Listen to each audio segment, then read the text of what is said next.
we are going to bake eggless chocolate cupcakes. They are very yummy, very moist and so decadent, I tell you. So for the first, we are going to preheat the oven at 180 degrees Celsius. So I have put the oven on preheat. Now let's start with our wet ingredients. So to begin with, I have taken half cup of curd. So the curd should not be sour, it should be fresh curd.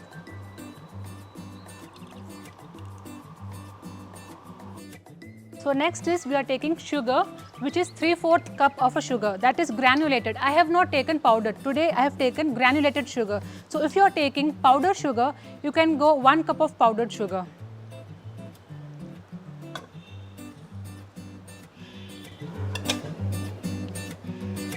Now we are going to mix this mixture together. We are whisking it until the sugar dissolves completely.